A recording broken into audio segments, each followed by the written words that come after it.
Hey everybody, I'm Pastor Christian Holst, and we get to be a part of something really huge with Minutes with God Ministries. And I'm going to have everybody introduce themselves because we have some very important guests. I'm going to start over here with Tim. Tim, tell us a little bit about yourself. It's great to be here. I'm Tim DeTellis with New Missions and Laugh All Night. Tonight we have a big show here in Arizona City. Awesome. And now I get to introduce Bob. This is like a puppet show. It's just my, stand up. Hey, what's up, everybody? I'm Bob Smiley, or as most people probably call me on social media, not Tim Hawkins. So yeah, I've been doing stand up for, actually we were just talking about this, 30 years. My hotel shampoo collection is massive. So yeah, a lot to show for the 30 years of being on the road. But excited to be here in my favorite city. Can you hold the cue card up a little bit higher? And Arizona City. Yeah, my favorite city, Arizona City.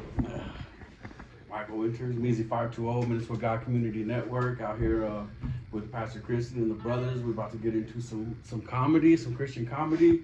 A lot of people coming out to join us. I've never really been a part of a Christian comedian podcast.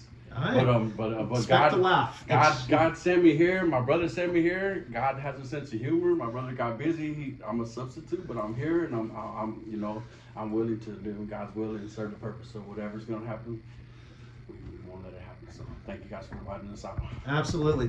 One of the things I always love is people's stories, and I'm going to start with Tim with this because you have a heart for missions, and you have a heart for two places that are heavy on my heart, Dominican Republic and Haiti. Can you tell us a little bit why that is and a little bit more about New Missions? Well, Pastor Christian, it's an interesting story on why Haiti, and I'll give it to you kind of from a perspective of somebody that was trying to escape the cold winter months of New England. We're here in Arizona, but my dad was a sailor. He had a sailboat. And at the age of 40, my mother bought him sailing lessons, and so he was dreaming of sailing the Caribbean to escape the Northeast cold. Ooh. And I remember going to the library with my dad, and we'd open up the encyclopedia, and he read that Haiti was the poorest country in our hemisphere. Bob, explain what an encyclopedia is. Yeah. An encyclopedia is like it's like an iPad, only thicker. So if you just imagine like a thicker iPad that has all the, and harder to find information. So if you need to know a little bit more, you can fax me, or you can, I'll give you my beeper number, or we could meet at the library. These are the oldest sentences ever said. Yeah, the encyclopedia, they were only at the library, right? This isn't online, this is pre-Google days. Unless you had that one rich family. Right. That I had friends that actually had two sets. Oh, wow. Which now that's just something you dust. Yeah. So we learned about Haiti, and as a pastor, he thought, how could a country so close be so poor? So he went on a mission trip back in the 70s, visited Haiti, gave some money away, and we were a small church. We didn't even have 100 people in our church. And he went back on a follow-up trip, and he wasn't happy with the impact that his money was making. So he thought maybe we could start our own mission. So in 1982, we literally put a down payment on, it was literally 5 acres of land for $7,000. And it took us a year to raise the $7,000. Like, our church didn't have $7,000. And then we bought the land, and on January 6, 1983, my mother and father moved me to Haiti, and we camped out in tents. Oh, wow. Like, literally lived on the land in tents for 3 months while we started to build our first building. And we opened up church the first Sunday 3 days after we arrived under coconut trees. So it was very primitive, and that's how we got to Haiti, and now we've been there 43 years. 43 years, longer than your community career. Yeah, can I jump in and have a very important question? Is the ice cream truck going by? I know, this is crazy. What does that sound? You guys hear that, right? Yes. Okay, everybody hears it. I would be picking a different ringtone. Okay. Michael. At first I thought... It's a brand new phone. Somebody. Oh, is that your phone? It's the phone ringing. Okay. On Do Not Disturb. Oh, it's the phone that's actually recording us. Yes. But certainly I do feel for a fudge pop. It is so great to be I wouldn't here. mind, like, what is it, strawberry shortcake? Ooh, that's a good Those are call. good. So it's not the ice cream man, it's the phone. It's the phone, It's okay. not on Do Not Disturb. Sorry. No, it's great. My bad. I don't know. It's probably. This is when I maybe wish I it's- had your number maybe because it's I would Ricky. just start I would calling just keep you. calling you, yeah. Maybe it's Ricky calling. Do people do that? Because my pastor, Okay. he used to leave his phone on, and so I would text him during the service, and he finally started putting it on Do Not Disturb. But you would see him up there like really preaching, and then you'd see move his leg, and he would set his phone up on the podium and look, and then he would find me in the audience, and That's so yeah. awesome. Okay, I'm glad that everybody. First of all, when I first heard that, I was like, "Oh, my medication's kicking in earlier." But second of all, you guys weren't reacting to it at all. But I was like, "Is there ice cream? Like, we can pause this." I think what it is I've had to learn not to react to things. Yeah. Because I was a part of Luis Pa's team doing missions around the world. And you're married, so you Yeah. definitely got to know. Oh, when not to- you'll get me in trouble, but yes, there's times where I phase out and I can hear everything but. Yeah. And I should get in trouble. Right. I apologize to Kate. One of the things I find interesting is when you travel, you experience life differently, and you learn to tune out. Like in Uganda, I had to tune out all the noise on the street because in these churches, everything's so loud. And when you're in Haiti, it's even louder. I went to Haiti after the earthquake, and that country went from the poorest country to even below that. And it was intense. Detroit. Like the I was trying to think what's lower. what's the next I mean, level? it's way below Anderson. It's way below. Wow. It's unlike anything you could ever experience. Right. And I had PTSD after the experience because it was so intense. And so when this came about, this opportunity to bring you and Bob here, I was all in because the people of Haiti deserve to be remembered. Because when the earthquake happened, all of a sudden everybody did things. Yeah. But now it's been so many years, people have forgotten. And so I'm excited. Cool. Yeah. Bob. Present. Yes. It was the only answer I ever got right in school. Is when they took roll. I was ready for that one. What has been the wildest prank you've ever pulled? Oh, that's a great question because I am not a prank guy. Like, I don't pull pranks. I've Interesting. toured with tons of bands that pull pranks. Like, this used to be a flex, but I did a lot of tours with the Newsboys. Yeah. Not so much a flex anymore. Not anymore. But Okay, I that's all right. literally would go to sleep because they were all pranksters. And like, I would go to sleep holding the curtain on the tour bus, holding my curtain shut for fear of what they were going to try to throw in my bunk, or what alarms they were going to sneak in to wake me up in the middle of the night. Like, I've never been a big prankster. My dad is somewhat of a prankster. So yeah, let me think. My dad. I tell this on stage, but it's true. He told me we were too poor to afford a dog, so if a burglar broke in, I had to bark at him. Stuff like that. My dad was always pulling little prank. Oh, speaking of the ice cream, it was your phone, but I thought it was the ice cream. My dad convinced me and my brother that if the ice cream van was playing music, it meant it was out of ice cream. So stuff like that. That's how I grew up. I grew up with that's good. little pranks like that. But yeah, I don't think I've actually ever pulled a prank, because when I first started doing stand-up, I did a lot of summer camps and stuff, just kind of paying my dues, like taking every, doing 4 a.m. lock-ins, shows right after the shaving cream fight kind of deal. And so I did a ton of summer camps, and I would see kids pull pranks, and it would either escalate until it got very not Christian, or I would see it go bad and somebody would get hurt or something like that. So that's not a funny answer, but that's the absolute truth.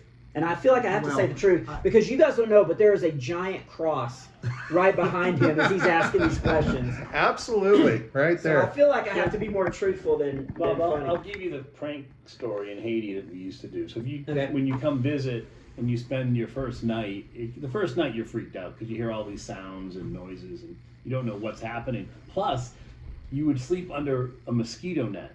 So you're trapped. So if something's going on, you can't even break free to help. Yeah. So we would sneak into people's rooms in the middle of the night, and we would release a goat. And the next thing that would happen is the goat's making the bah sound loud, and people think the goat's like in the bed with them, and it actually is, like it's in the room, and they can't get out of their net. Oh, it was awesome. You hear stuff falling and people screaming. And then occasionally you'd have some wonderful Christian pastor from some beautiful church all of a sudden speaking in other languages, You're like, uh-oh. Okay, I actually Should did have put think the of goat one. in there. Should have put the goat. Okay, so I grew up a redneck, so I never went to summer camp. Except they had a retreat. It wasn't a full week, but I went. I didn't last the full time because they had archery. And I thought you could just get the bows and go hunt. And so I actually got asked to leave for shooting a squirrel with a bow. But that's not the story. The very first night, I talk in my sleep really bad. And so I talk in my sleep. And so the next morning, all the kids were making fun of me and really picking on me. And they called me Mush Mush because evidently when I was talking, I said Mush Mush. But I said a whole bunch of other stuff.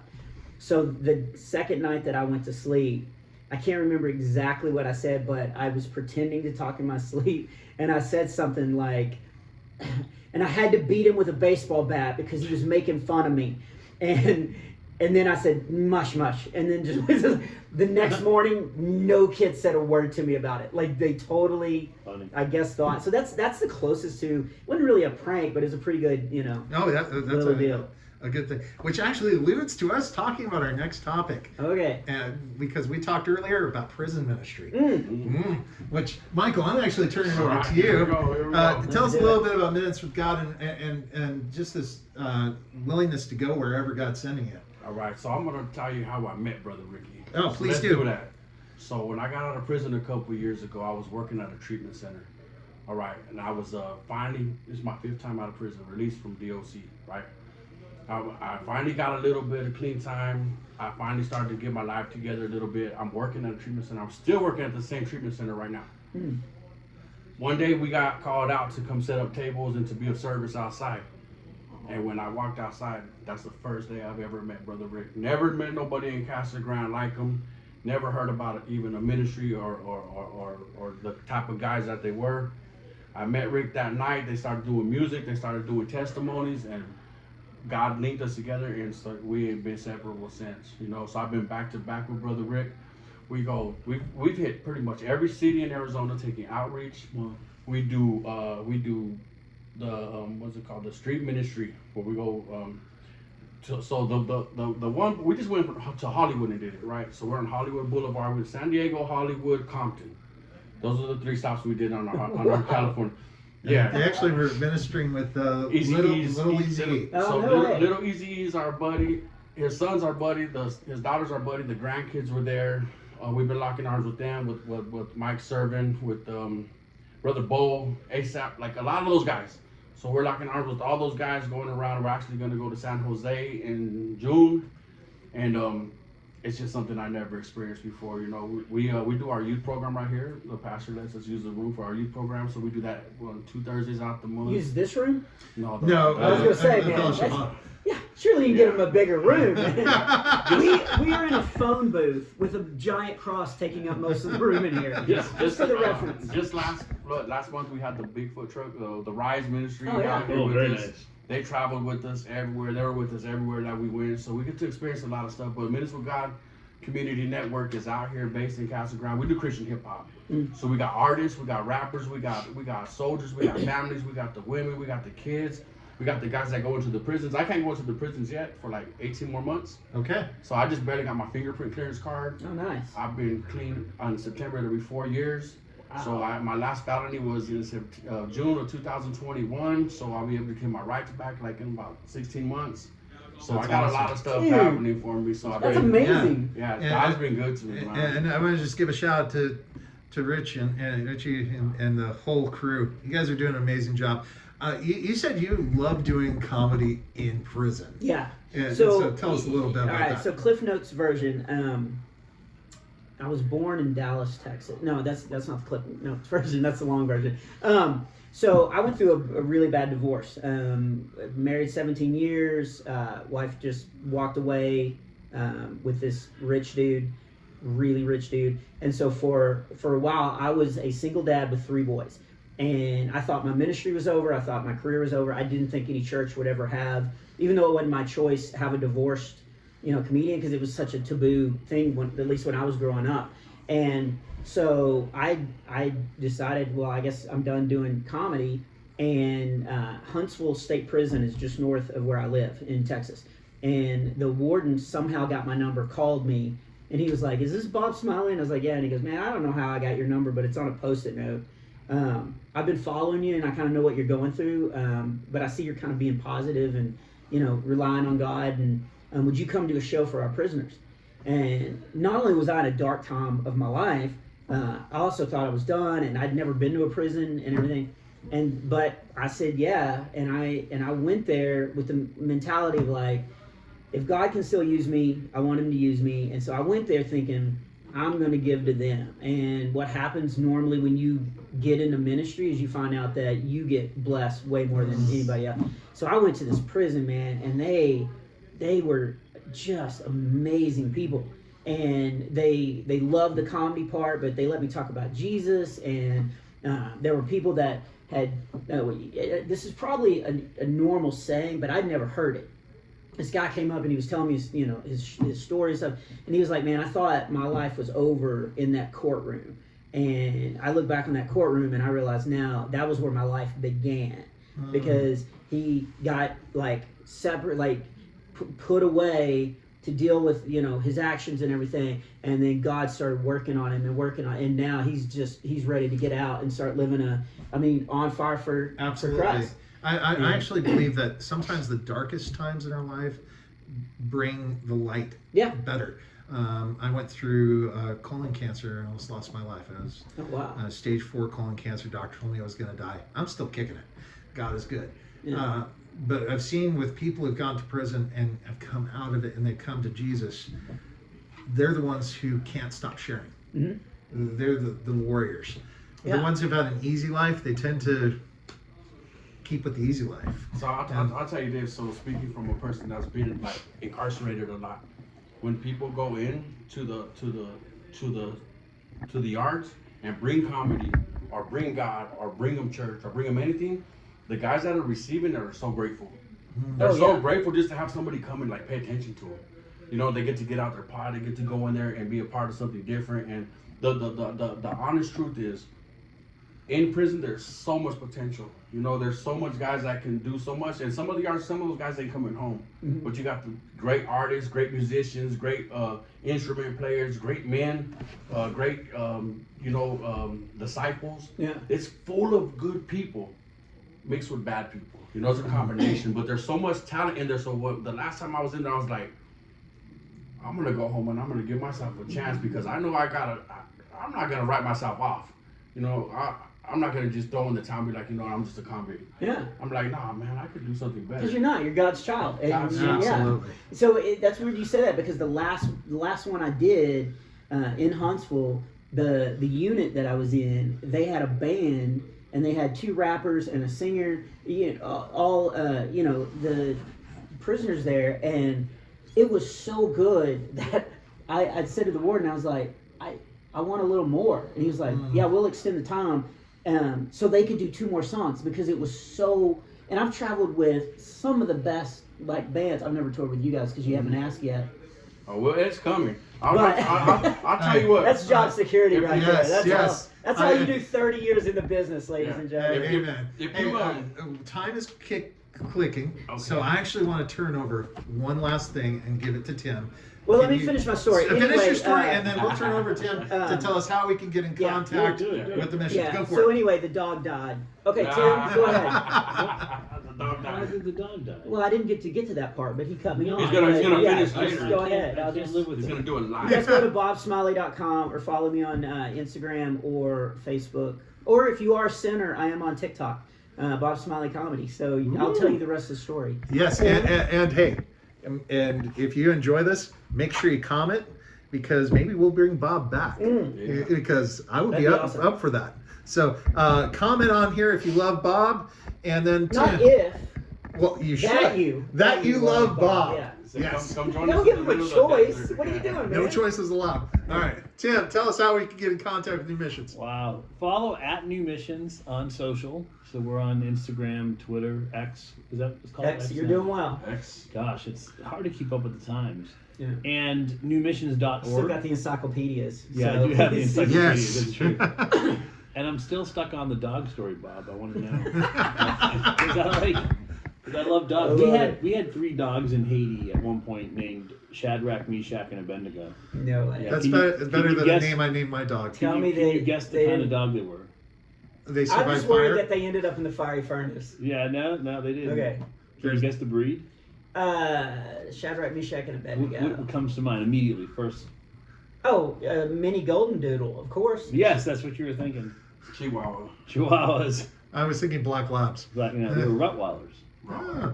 Yeah. Why would he? Oh, because they're just like fierce warriors. Fierce warriors. Okay. Which all of us are going to go through fire and tough times, and we just need to keep on keeping on. That makes my dog sound so unbiblical because I named my dog after a comic book character. Well, there you go. Yeah, Hawkeye's dog, Pizza.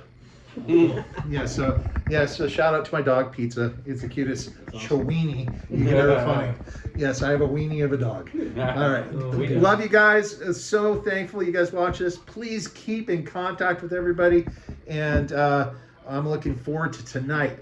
I do believe we're taping it, and you're going Do I to. believe? Yes, I believe. That's why I'm here. To Yes. talk about my beliefs. Yeah. Amen. But you're going to be releasing it on YouTube for people to watch. No, you guys are recording? Yes, we're recording and doing laugh mics. You're recording the audience. So it's going to be for XM.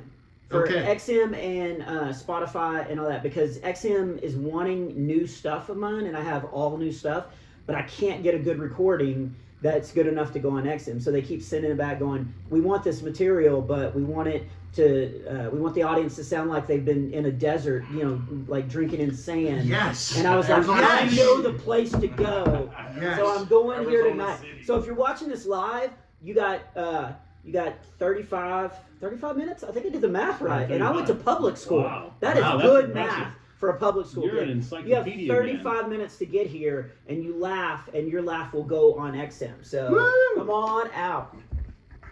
All right. God bless you guys.